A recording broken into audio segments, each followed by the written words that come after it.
Hey everyone, I'm going to tell you about one of my favorite places in the world, the Yucatan Peninsula in Mexico.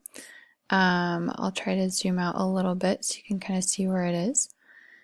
So right here in Mexico. I spent 6 months on a study abroad program here in Mérida, and we went all over the peninsula.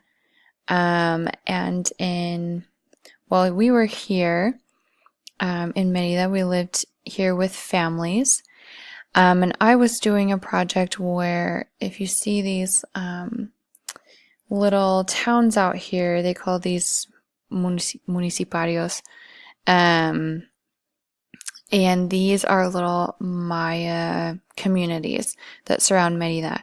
And I was going out to a few of these and doing interviews with Maya women about their use of Maya and Spanish. I'm not sure exactly where in the city we were, but we stayed with host families and we went to a bunch of places. Progreso was our favorite beach spot. It's really easy to just catch a bus. It takes about 30 minutes to get to Progreso here. And we also went down south here to Uxmal. Right here, it's about, I don't know, actually, probably 2 hours to get there by bus. And these, I think, are the best ruins there. They are way better than Chichen Itza because they're less crowded and more shaded, and you can actually climb on some of the temples. But in Chichen Itza, you cannot, and it's very, very touristy, and they're trying to sell you things everywhere you go. But Uxmal was beautiful. We also went, one of my favorite times, probably my favorite time, we went all the way over here to Holbox. We actually went to Cancun first for a night and then went to Holbox. Holbox is a beautiful island where it's part of this protected area. And it's a small community. Here's the town.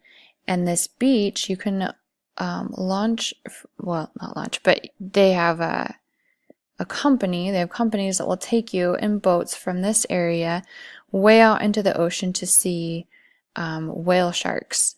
And those are amazing creatures. Let's see if I can pull up a picture of those because we got to swim with whale sharks.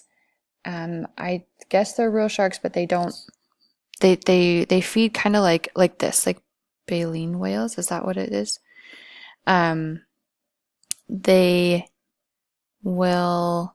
They just open their mouths to scoop in all of the plankton and shrimp, I think, little shrimp, and then you can swim next to them and watch them, and they're enormous and impressive, and it was a life-changing experience. So we also went and we saw over here at Rio Lagartos, we saw some flamingos that are protected in that area. It's one of the very few, I think maybe only 2 places you can go see them in the wild, something like that. Anyway, and we went over to Tulum. There are some beautiful ruins by the sea right there, and Celestun is beautiful. So anyway, this is my biggest recommendation for tropical vacation spots. The food is amazing too. It's different. They call this the other Mexico. It's different from other Mexican food. A lot of Mayan influence in the food, and also some Lebanese influence, and it's really, really good. So anyway, I highly recommend this, and I hope you enjoyed that little mini tour.